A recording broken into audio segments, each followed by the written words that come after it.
When the illegal military overthrow happened, my grandmother had to run off. They had nothing, like not 1 cent. Everything he had was for the state. I've always felt like a bit of a disconnect growing up from a lot of my peers. I'm in love right now. Yeah, what's Very that look much like so. as you're in love? Oh my God, are we talking about this? For the people that say I'm too loud, that sometimes I do too much, I'm here to shake tables. I'm here to cause a little chaos. I'm here to prove you right on They Say I'm Too Loud. Hi, everybody. Welcome to another episode of They Say I Am Too Loud. I am your host, Nubuke. I am here with the one, the only Princess Nkrumah. Actually, no. Princess Fathia Oh, why, thank you. Nkrumah. Wait, how would you say your name? Like, how would you introduce yourself? Don't start with if me. you had to, like, I don't know, give me the presidential version of like my how goodness. you would. Not That was so presidential. funny. Presidential. That was so funny. I didn't do that on purpose. You're setting me up. You're setting me up. No, I would just say, hello, my name is Princess Nkrumah. That's it. Wow, your voice is nice, too. Your voice is nice. Stop it. And do you know what, like, all of those names mean? Like, do all of those names have a meaning? I do. I mean, princess is self-explanatory, I fear. My middle name, it's my grandmother's name, but it also, I believe, means victorious one. So, yeah. And then Nkrumah. Why don't you tell us? Wow. Because I know you know. I know. I know you know. I know. No, I'm just amazed because I think that you embody your name so well. Because I think the first time I knew you as Thea. Of course. Right? Of course. And then, like, finding out your name because we go way back. We go way back. Are we not, like, besties and stuff? Hello. And finding out your name was Princess and just seeing how you step into that every single day. Okay, now you're just flattering me. Of course. I love it. Is that what I'm here to do? Yeah. Just receive compliments? Yeah, and me stroke your ego. Can we do this at least once a week? I got you. It would do wonders. I got you with the lights and everything would be fantastic. Hello. So, yes. My first question is. Oh, we're getting into it. We are getting into it. I'm excited. You're an actor. Yes, ma'am. A granddaughter. A daughter. Those are things that I am. Of icons. Which of those roles feels heaviest on a Monday morning? Ooh, it depends on the Monday morning. Okay. It depends on the day. It depends on what I'm doing in that particular moment in time. I think some days if I'm on a particular production, depending on my role, because I'm also a producer, if it's on a project where I'm producing, film would be the thing that it's most prevalent on my mind. It's the thing that would be consuming my every waking thought.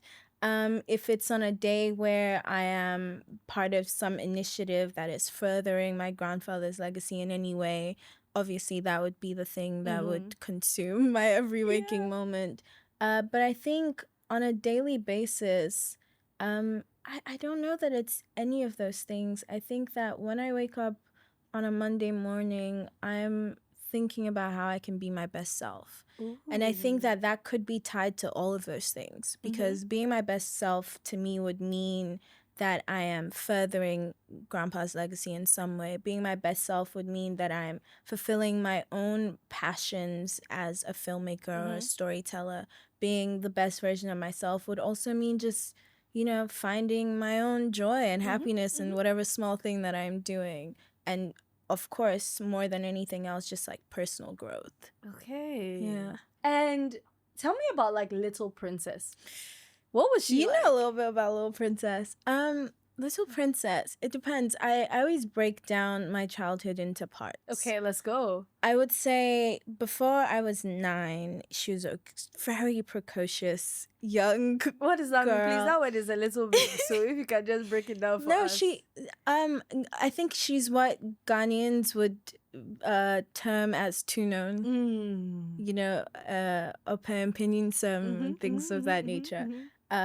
And I blame, but also blame is not the word I would use. I would credit my two mothers, Princess Consolata and Annette Nkrumah. and also my Uncle Shay, Loya Kajapal, who you knew very, very well. Because growing up, I remember when I was 6, 7, I think 7, my mom had me read The Diary of Anne Frank, which I don't think a 7-year-old in truth has any reason to be reading The Diary of Anne Frank. I tell the story all the time.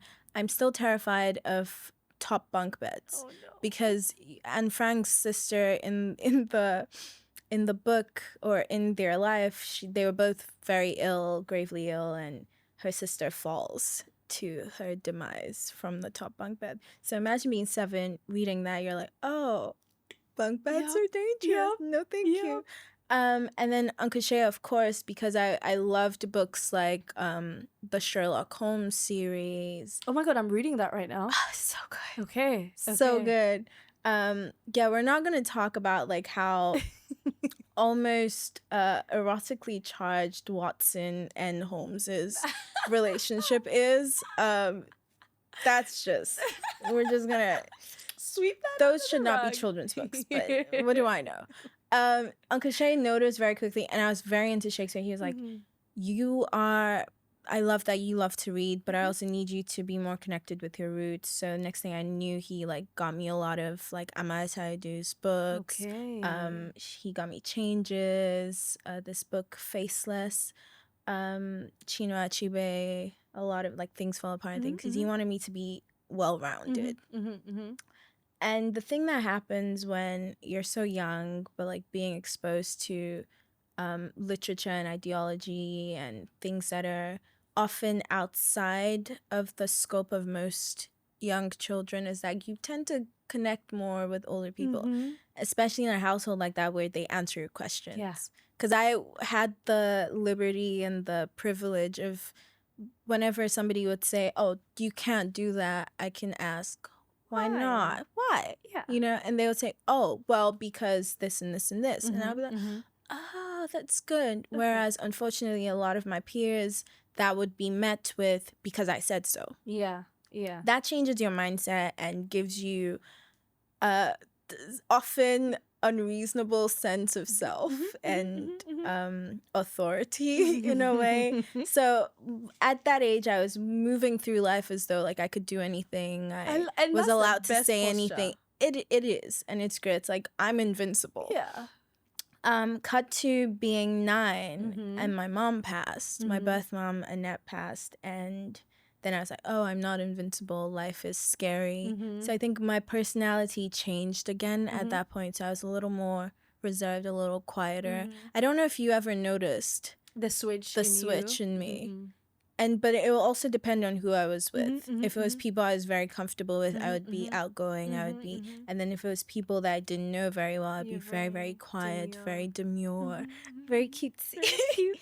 So yeah, I think that was Little Princess. But more than anything else, in both of those stages of my childhood, I just loved entertaining and I loved the arts and I loved reading. So I found balance for all of those things. I was definitely that child at Christmas gatherings who would gather all the other children, take us to a room, turn on the Christmas CD of that year, because you know there would always be a Christmas CD that you would play with like all the songs playing in the background. So I was like, okay, listen, when this song comes on, I need you and you stand here, do this. And then when this line comes, you do this. And then it needs to be precise. And then I would be like, oh, it's like a drill sergeant. The way that was me. You understand? Because is it Christmas if you don't do that? If you don't put on a performance? But like every family event, you have to do something. You have to do something. I distinctly remember making my older cousin Senna perform with me. Senna, who was older than you. Yes. Sorry, Senna. yes. We. I wish I could remember the song, but it was a wildly inappropriate song. Oh no. Yeah, it was like one of those like R&B love songs that kids have no business singing. And he was at that age where he knew that we had no business singing that song. Also being my cousin, it's like, and then he and I performed it for Uncle Shay and like the rest of the family. Did they clap for you at They least? did. Okay. They did. Okay. I still don't know why we did that. I wish I could remember the song. Okay, Sana, you need to type in the No, comments. he what has the to. song He is. has to. He definitely remembers it. Okay. He definitely remembers Okay. it. But yeah, that was Little Princess. I love that. So what you're saying essentially is that the spark kind of never left, right? Never did. It just never kind of did. transformed forms when your mom Absolutely. passed away. Absolutely. And then how did we get to the point where you were like, oh, I think I want to nurture this spark into performance, but like Yeah. on a grander scale? On a grander scale. So, I moved to the US for high school. Okay, why? Well, because my family felt as though number one, I wasn't being properly challenged in a certain way. Our curriculum is sadly painfully limited. When I moved to the US, I had classmates who were taking robotics class in high school, and they were actively building robots. You know, that's not something that we have here. When I moved to the US, even I had choir as a graded subject. As opposed to something where, after school, let's just go for choir. It was my first class. It was my first period class. I'd go, we would, do warm-ups, then we would learn our scales, and then we would do vocal training, and then we'll learn the song for our showcase at the end of the term. And that was a class that was actually contributed to my GPA at the end of the day. We had speech class, which was a class that I got to do with upperclassmen when I was a sophomore. There were seniors in that class, and we were studying speech. We were studying how to put together a presentation, which is useful in any field, in any boardroom setting. If you have to present a pitch deck, or if you need to, you're a politician and you need to get up there and convince people to side with you in any way, or just to communicate with one another on some level, because we all need to be as eloquent as possible to connect with one another. And those are things that we don't necessarily put a lot of emphasis on in our curriculum here. And I think that my family realized that we're in an increasingly globalized world. And if they want me to realize my full potential as a person, I unfortunately was not going to be able to have that within that current system. I think we've come a long way, but I still think that we have a long way to go in that regard. And I also, sadly, I've always felt like a bit of a disconnect growing up from a lot of my peers, because I was allowed to explore so many different things. Sadly, here in Ghana, and that again has gone better because of the internet, but at that particular point, most young children's worldview was very limited. To what their parents also told them. Yes, what their parents told them, what their parents allowed them to digest or ingest, rather. So I found myself feeling almost like an outsider. I had friends, but I felt as though I could only connect with them in some ways and not in all ways. Even down to music, I would say, oh, have you ever heard the song? And it's just... What are you talking about? If it was a Chris Brown song, sure. Because that's hip-hop that traverses. But if it's something else, something more niche, then it would be... Anyway, let's talk about something else. It's more fun. And then I would have to adjust my behavior. But I think what I've learned from that is being able to code switch. There we go. Yeah. So when I moved and I discovered that I could take speech and debate, which allowed me to compete with original oratory, dramatic interpretation, humorous interpretation, which is essentially acting, but on a competitive level. So I can proudly say I'm a member of the NFL. And for people who don't know, that's the National Forensic League. That's so funny. It's the most hilarious thing. So we're these and I don't want to call us nerdy because some of us were super cool. That's a niche but joke. It's a bunch of for only your it's niche. A bunch of kids in suits doing Congress, speech and debate, and all of these things. We had a version of that in Ghana. It was called MUN, Model United Yeah, Nations. we had that too within speech and debate. but it was like more Congress based, and then we would have Lincoln Douglas debates and FX debates, and the difference with that is ate that up, didn't you? You loved so it. fun, so fun.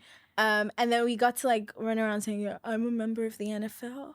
I'm in the so NFL, funny. and we'll like whip out. I still have my card. We'll like whip out our Of cards course and you like, still have your I'm in the card. NFL. It's like National Forensic. I thought you were talking about football. I was like, no.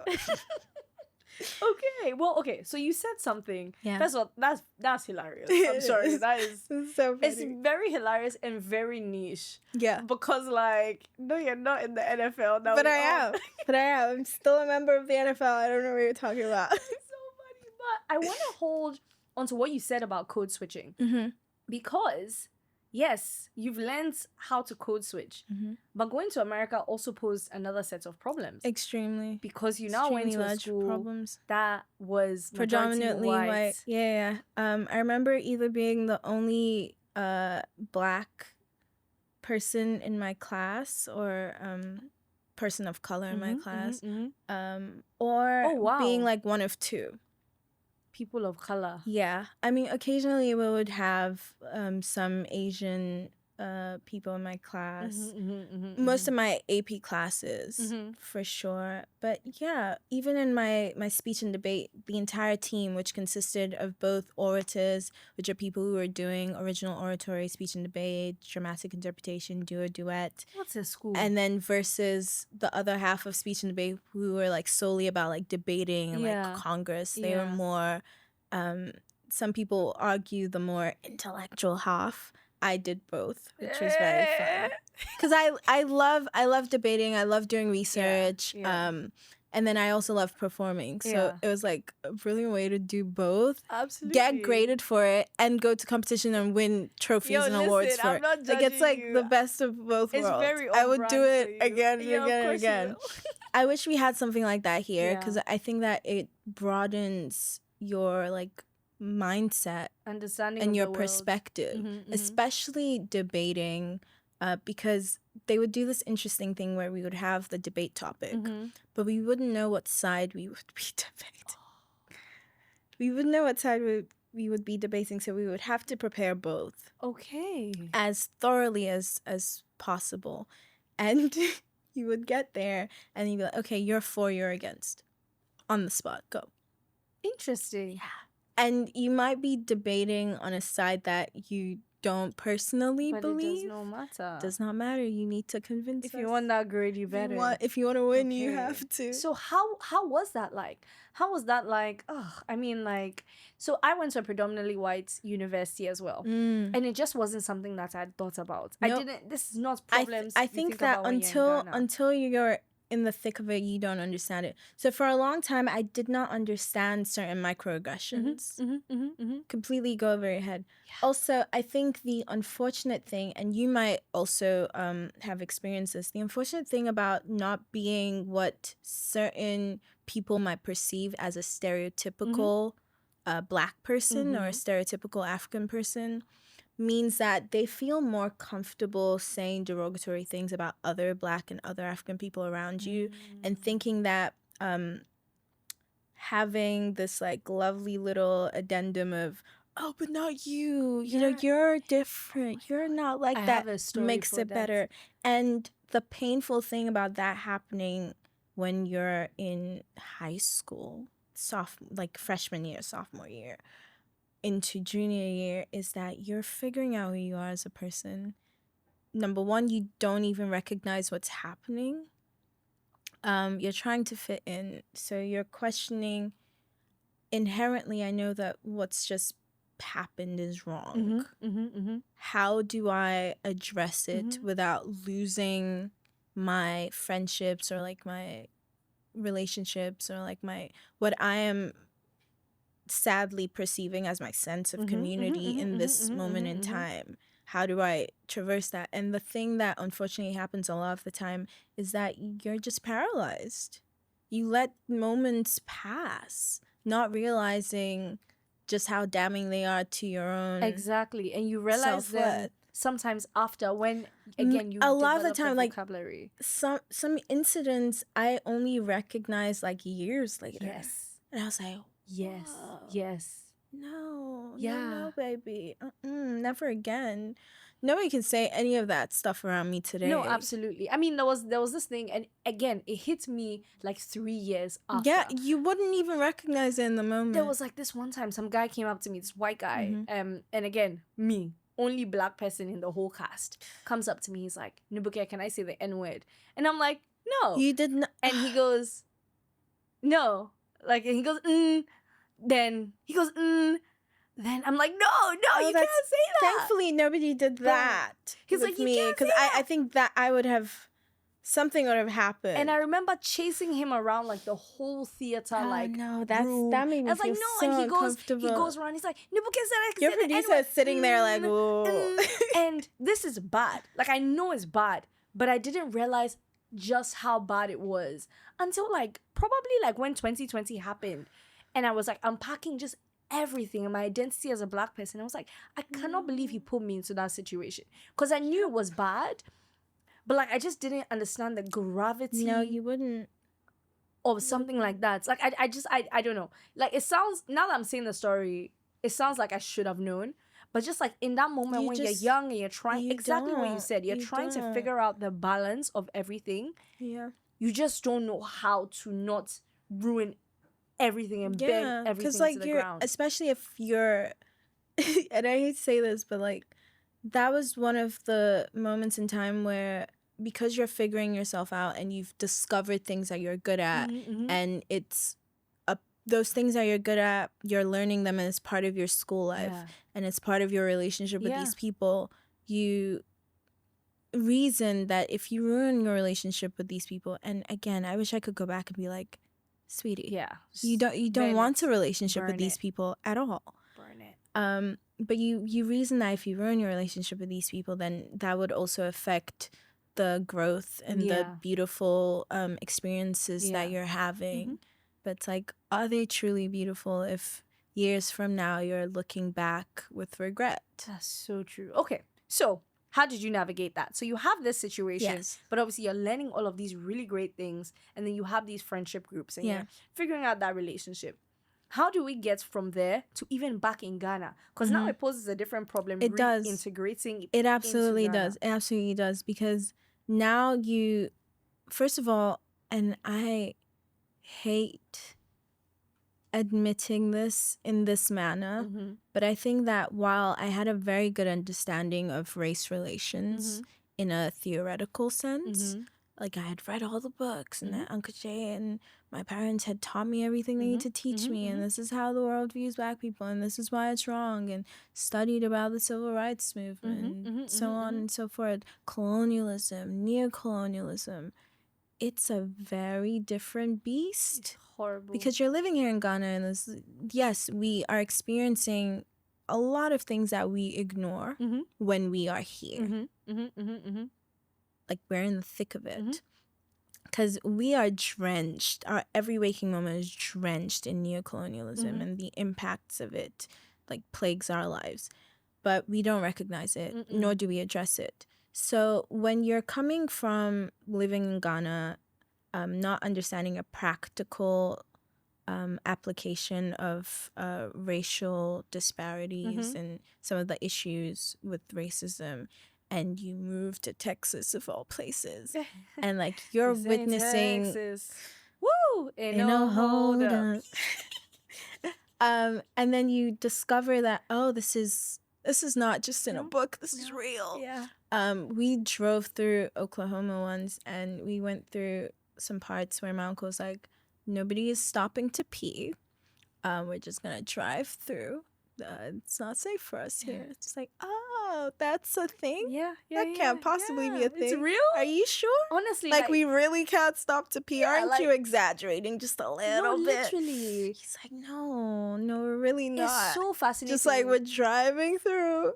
We'll stop at the next gas station. Not this one. Literally. Not this one. because like, you're right. Like, some of these things, it's like, to discriminate against somebody because of their skin color seems so magically, until you see it. Until you see it. You'll never understand.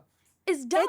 It feels so senseless. So senseless. And then you meet people who are like like you're friends with them and you're like planning to like hang out, and it's like, oh, I don't like, let's hang out at your place instead.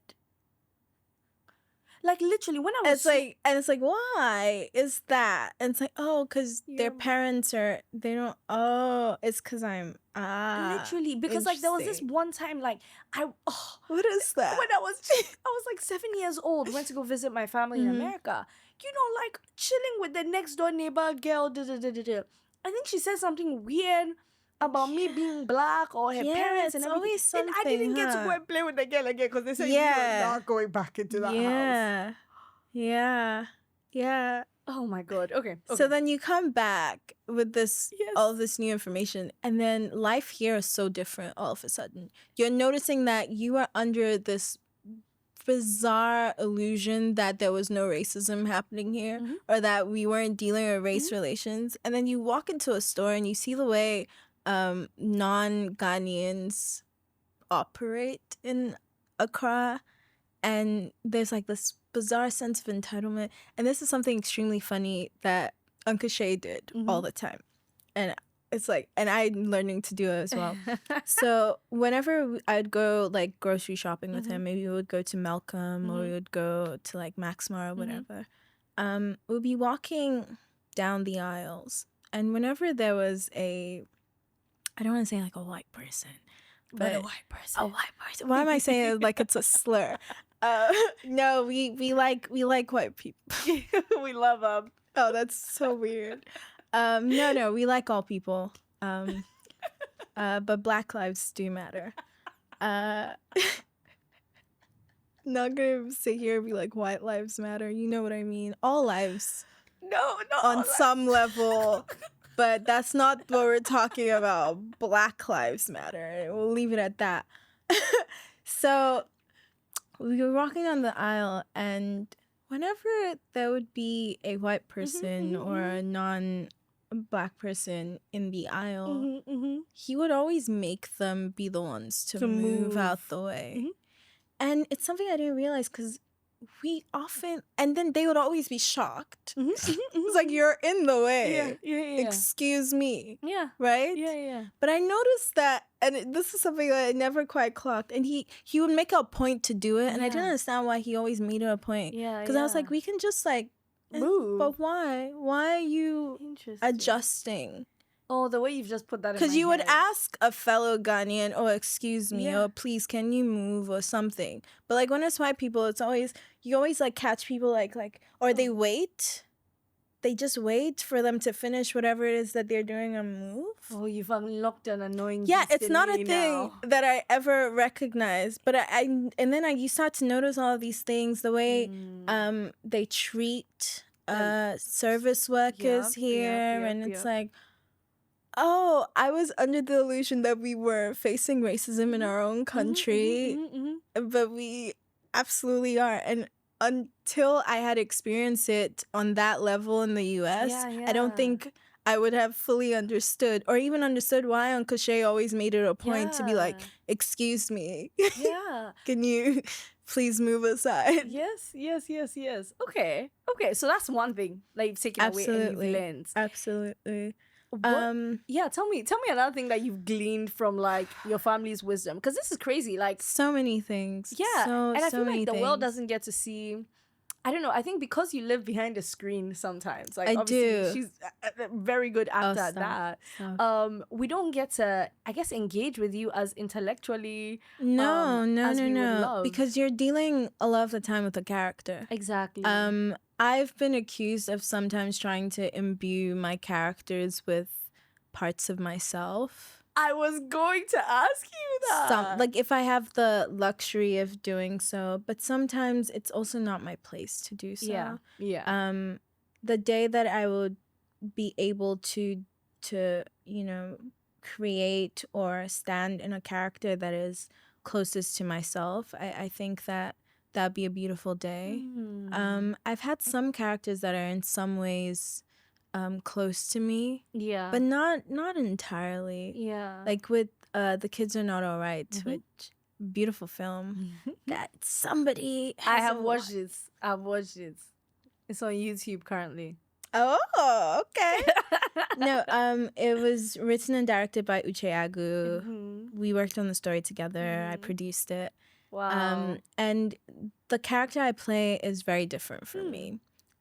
She's extremely bigoted in like a very bizarre way, very xenophobic, which is very far from me. When we dig into the It's layers like, of who you are, you're not gonna find it. No, I'm so sorry. yeah, like very you're gonna find liberal. the antithesis of that. But what can I say? Yep. But it's so interesting getting to play characters like that because I think it's very important to hold a mirror up to society and to people. So I quite enjoy playing characters that are different from me fundamentally. Because if you can't challenge certain thought processes without showing them to the world and also showing how those mindsets are detrimental, who's gonna do it if not you? Yeah. You know, because the reason people have those mindsets is because they think that's the norm. They think that that's how it should be. So if you're only presenting them with characters that are what you think people should ascribe to, they're not gonna get it. Yeah. Because they already don't understand that person. Yeah. And so how many lessons have we learned from like movies and watching that? Not every, but most of the lessons that I've had to learn on my own have come from film. I mean, I would always say this: the reason I'm so keen and passionate about telling stories is because at every juncture of my life, whenever I felt alone or that I was in a circumstance that was what I thought was unique to me and so debilitating and no one will ever understand me, woe is me, I would watch a film and there'll be a character that is experiencing the same thing I was experiencing or who shared my views or my feelings. And no matter how debilitating it was for me, I would see that hope was possible somewhere, or even just the fact that I wasn't alone and that it could be so eloquently shown through the medium of film. I think I can say saved my life more times than I can count, and I would be so honored to be able to do that for somebody for else. other people as well. So would you say that, and in the recent years, in the past couple of years, like I feel like you've gone through a lot. Have I? Yeah. And you've lost some of the most important people. The most important people in your life. Yeah. And I mean, the same way that you've said film helped you get through some of like the hard moments in your life. Like, how did you feel like? I mean, I guess grief isn't linear. Like, it's something that absolutely keeps on not going on. So, like, how are you and how have you been able to work through that and manage through that and understand yourself better through that, especially losing your dad essentially because Uncle Shay was a second dad to me. You know, he raised me for much of my life, taught me everything I knew. I studied law because of him. I got my LLB because of him.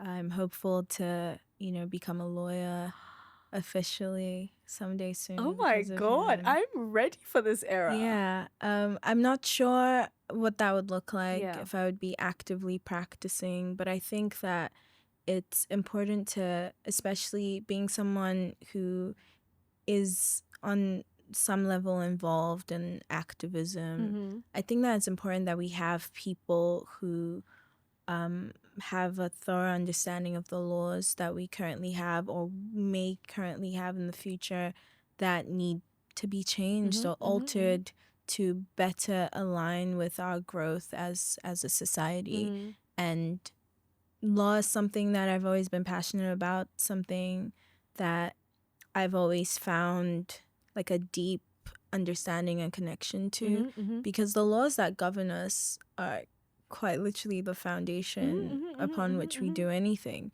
And are some of our laws extremely flawed? Yes. Is the judicial system a mess? Absolutely. But you cannot change what you do not understand. So it's a very, very important part of my journey. But Uncle Shay was essentially my everything. and one of my most fiercest supporters, as was Tanti, because when my mom passed when I was 9, she so seamlessly stepped into the role of my mother. I always say when I was a child, I had 2 mothers anyway, so I had really just lost one of my mothers, but she loved me more than I would say some people even love their own kids. You wouldn't be able to tell that I didn't come out of her. Yeah. And losing both of them 2 years ago was, I don't even know Yeah. where to start with that. Next month will be 2 years since we lost Tanti, and then October will be 2 years since we lost Uncle Shay. If anybody had asked me 5 years ago, or even 4 years ago, 3 years ago, if I would be able to survive any of that, my answer would be no. My answer would be no. But I think that the thing about loving intensely is that the things that you learn from that love, they never go away. And love in itself, or like any energy, is eternal. They say like grief is the price that you pay for love. And so if that is the price that I have to pay for being so deeply and thoroughly loved and nurtured, then it is a price that I would pay with as much grace as I can muster. And I think that I can say that I was extremely lucky because these 2 people poured everything they possibly could into me. They made me who I am today. So do I miss them every day? Do I wish they were still here every day? But I also know that as long as I still have breath, as long as I continue to pursue the passions that they helped me nurture over the years, they really haven't left me. So I'm hoping that every waking moment can be a tribute to them and to the love that they gave me. Yeah. And we can even, we can see that. There's so many, like you and your uncle. Yeah, like you're like the man, actually. So, no, I love that. Oh, and listen, they were incredible people. And I think that they did such a fantastic job with raising you. So I'm excited to see like what the next couple of months, years, I'm also excited. It's not gonna be easy because I think that they were my comfort zone, you know.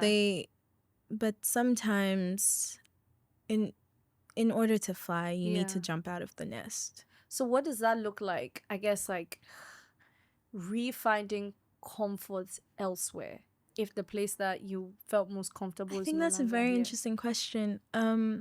It's funny because, and I say this again, they haven't really left, have they? The comfort that I have now is in the things that they taught me. It's in the values that they gave me. It's in my work ethic. It's in my tolerance and my understanding of the human existence. It's in my willingness to grow and to learn and to never stop educating myself on the world around me. It's in the way I treat people, my connections with people. It's in the way I choose to love and be loved.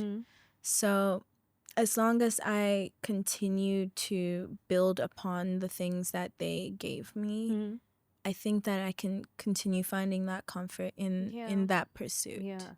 And I love the idea that behind love never, really goes away. Love, and I stand by that. Yeah. I stand by that. And I always say this, even when people complain about breakups and things of that nature, if you ever truly loved somebody, I don't believe that goes away. I believe that it changes form. Unless, of course, the person you thought you were in love with was a complete farce. Yeah. Like you were not in love with an actual person. Yeah. Some people, unfortunately, they they create a persona in relationships, and then you find out later, oh, that's not who I agreed to be with. Yep. So I can understand in a situation like that to say that you no longer love the person because that's not who you love. Yeah. But if you're with someone and you genuinely do know them, Yeah. and that has not changed post your separation or your breakup, that love changes the form. So what does but that it look doesn't like go for away. you as you are again like in Oh, love? I'm in love right now. Yeah, what does Very that look much like so. as you're in love and you've been in love for a Oh minute? my God, are we now? talking about this? Yeah, like I think it's very beautiful. I don't like talking about my personal life. But, fair enough, but we love love. We do And love love. if we have to believe love that love. love is truly eternal, like you say, I do. I just want to know about your love life. Just a quick one. Well, my partner is, he's my partner. Wow. It's somebody that I know I'm going to love forever. For the rest of your life. Amen. Amen. Amen. Amen. And Ashe. what has that process been like? I guess like falling in love, and I guess like nurturing that love. Oh, I think the thing that people always say is like, oh, love is easy. That's not true. Love is intentional. Love is intentional. I think sometimes it can be easier, but sometimes there are obstacles like long distance. Yes. Oh my God. How are you?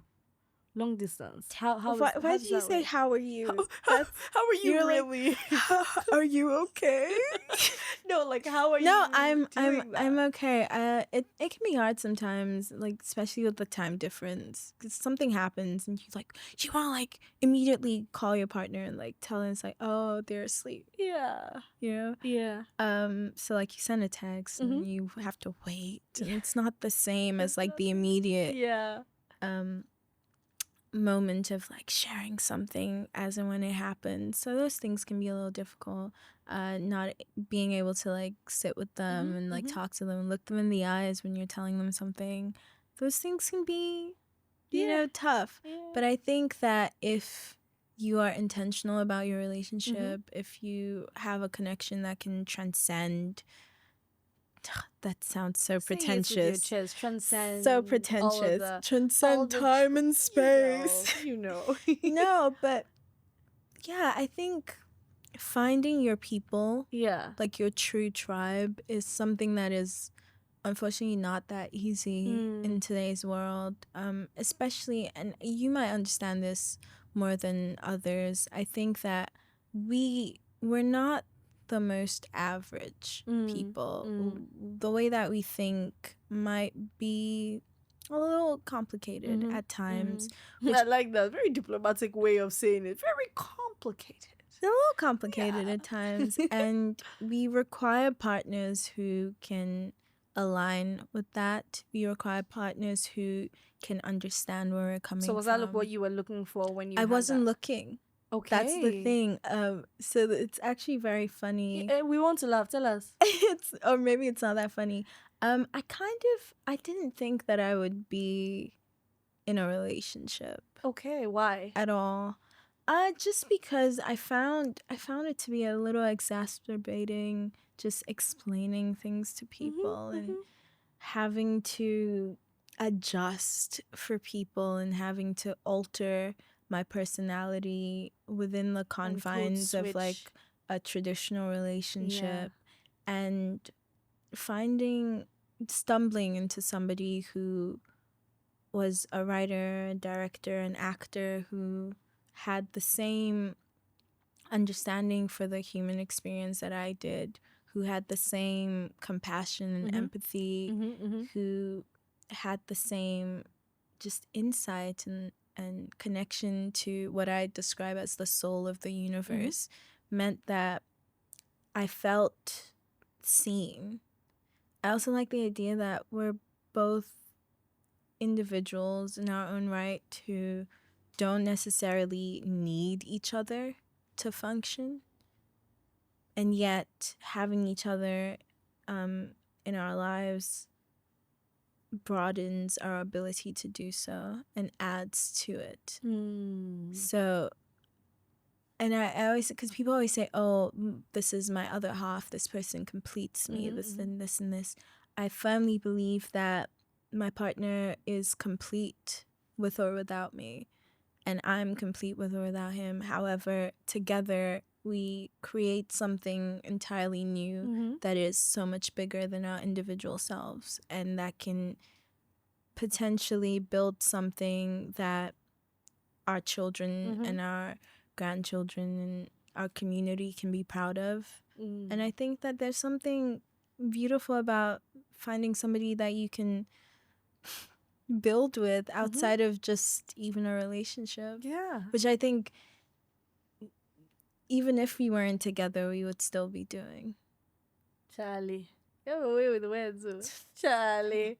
No, honestly, if I'm anybody wants to write my memoir, you know who to pick as the writer, the producer, and the actor to star in my I movie. got Can you. I I got that? you. Okay. You gotta pay me well though. I got you. Okay. Like literally my whole life's worth savings for you. I got you. What? I wouldn't take all of it. No, you just take half it. We'll negotiate later. No, okay. Wow. So, yes, ma'am.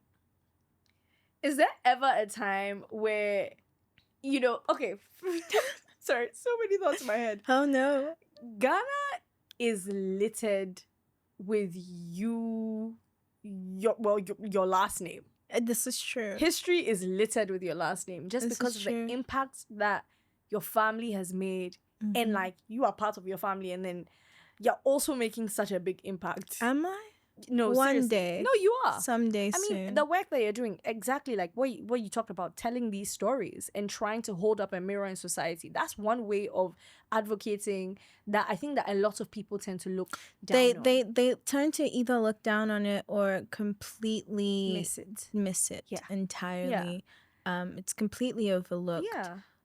And it's so interesting that you bring that up, because I personally firmly believe, I don't need to believe it, it's fact that film was a huge part of Nkrumah's legacy.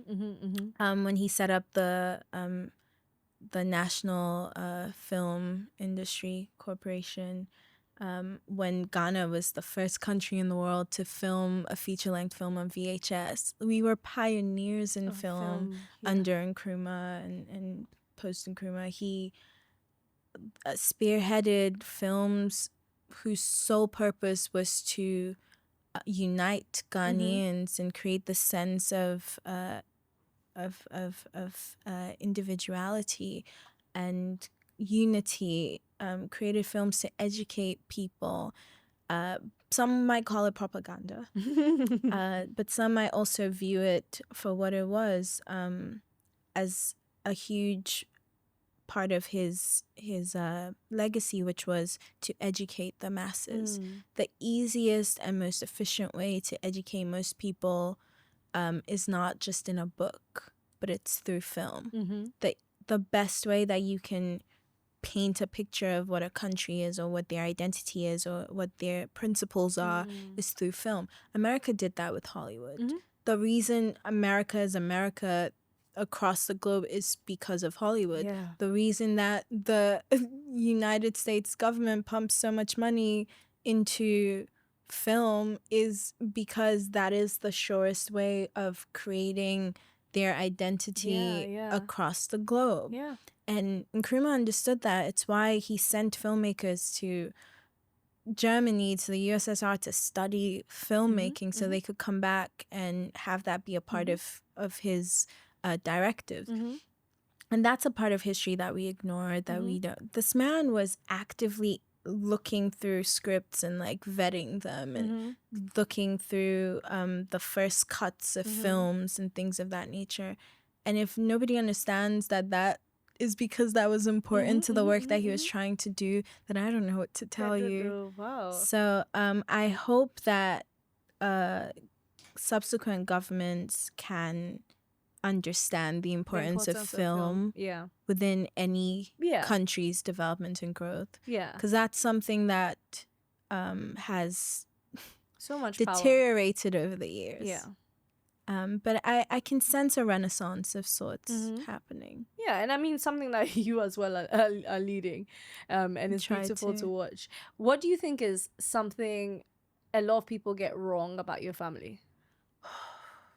I think one of the main things, I remember being young in middle school here in Ghana and being told a story about how my grandfather had stolen all this money and saved it for his family and his kids. When the illegal military overthrow happened, and my grandmother had to run off with my dad, who was 2, and my auntie Samia and my uncle Gamel, and they fled to Egypt. They had nothing, like not 1 cent. And Nkrumah didn't have money in any offshore bank accounts. Like everything he had was for the state. He didn't have a house. He didn't have anything. So it was actually the then president of Egypt who took them in and made sure they were well taken care of and that they were safe. When they moved back to Ghana, they didn't really have a place to go. They were eventually, my grandmother was given the house in Laboni, which, we still have, thankfully. And other than that, all of my grandmother's kentes and like clothes that she had at that time, they claimed that there was a flood in the Egyptian embassy and this and that. They're all gone. I didn't get a single one of those pieces. My auntie Samia didn't get a single one of those pieces. Everything that they would have even had was lost.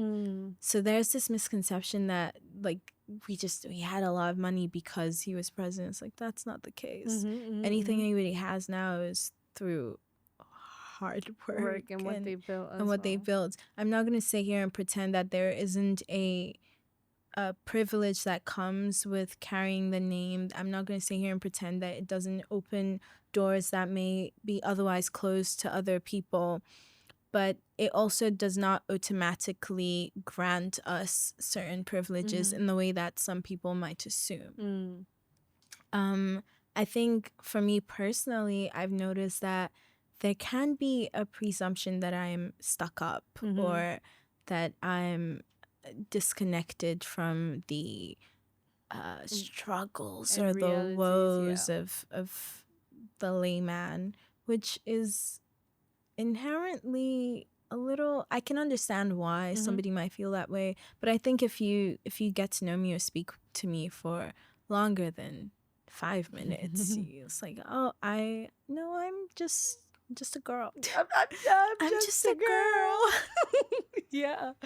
No, I get it. And are there times where you're like, are there times where you've thought this last name is too heavy?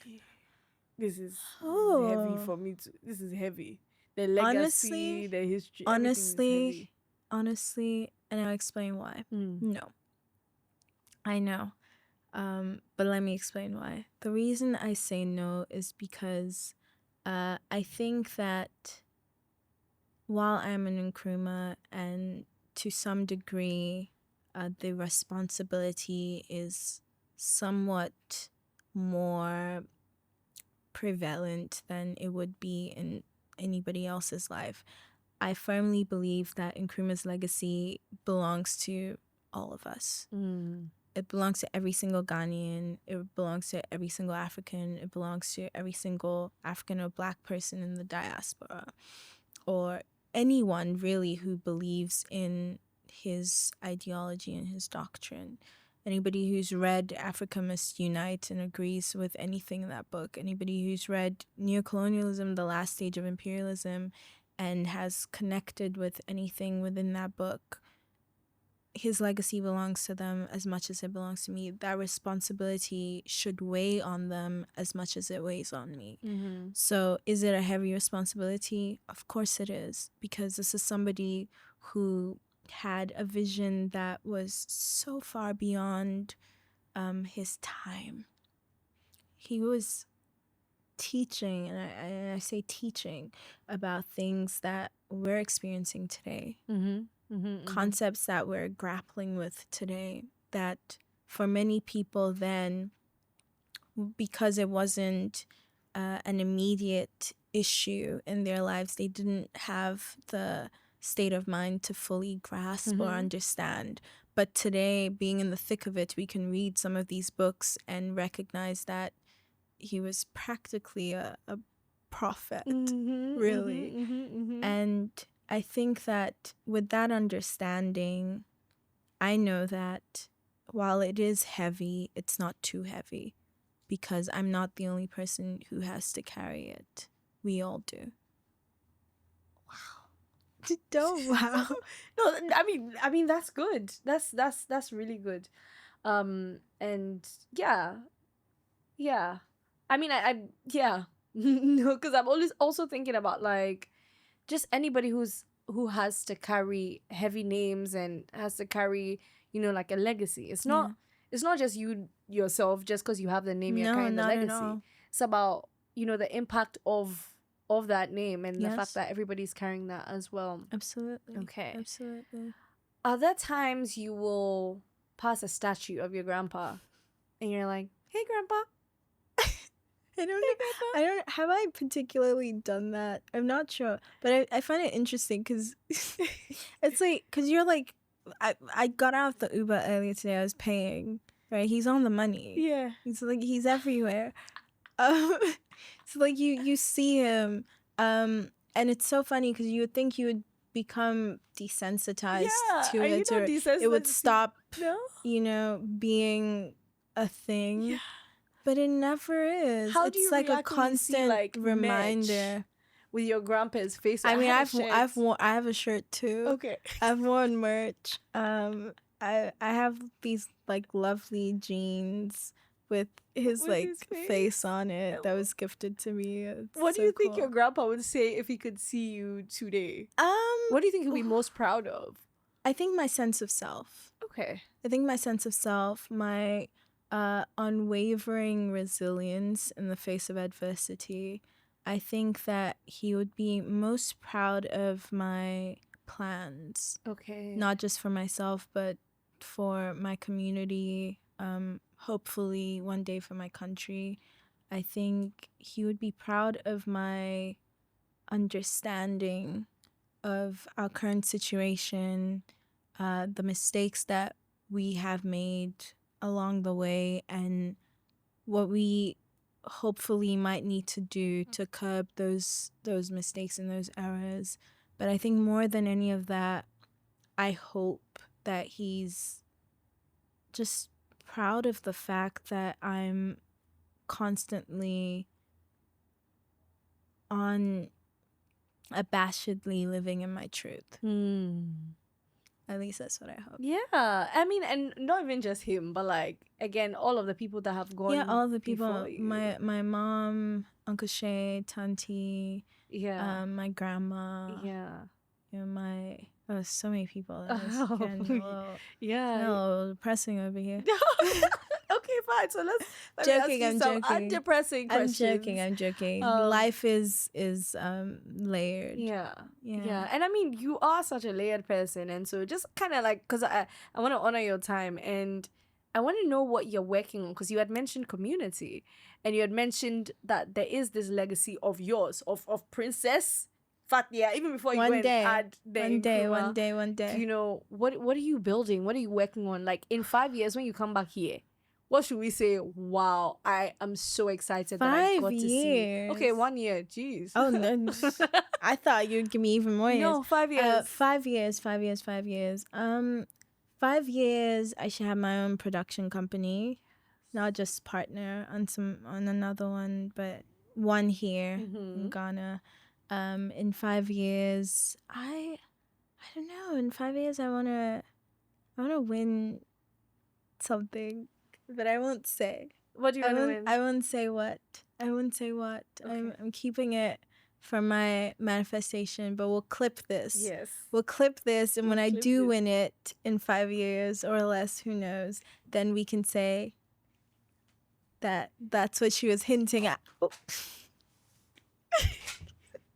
Nothing happened. Nothing But happened. yeah, no, in 5 years, there's something that I really want to achieve. Okay. In 5 years, who knows? Maybe I'll be a parent. Well, don't look so shocked. You know, it's true. I shouldn't look so I'm- shocked. I don't know why I think everybody's like 19 in my head. So that was like a parent. Meanwhile, like my friends are popping out babies, really. It's like, what is in What the is air? in the air? Legs. Legs are in the air. Legs are in the air. No, I can't wait. And No, yeah. I think that by then I would be in the space where I think I would be, you know, capable and mentally prepared to be be the with child. not just be a Oh. child, but to nurture like the growth of So many. well, not so many, but like of these young souls that Yeah. need so much of my time and my dedication, because children really are just souls that get put in your lap, and then it's your sole responsibility to make sure that they can be the most fully realized version of themselves, which is going to be such an interesting thing to traverse, because I can't impose anything upon them. I can only teach them what I've learned. I can only help them become like upstanding members of society. But as far as who they want to be and how they want to go about it, I can't tell them what to do. I can only hopefully give them all the tools that they need to do it. And also just be good people, you know, because the world out here is gnarly. I love that. That's my new favorite word. Gnarly. So you know you want to make sure that they're well prepared for the world, but in a way that raises them on love as opposed to survival, while still making sure that they can survive. Yeah. Just not, you little wimps, get out of here. No, I love it. No. Okay, thank you so much for coming. Thank you for having me. I can't believe we did this. Yeah, we've been talking about this. Well, I've been talking about it in my head for a while. Like, I wanted you here for a while, so I'm very happy that we could make this happen. I'm so happy we can make this happen. If it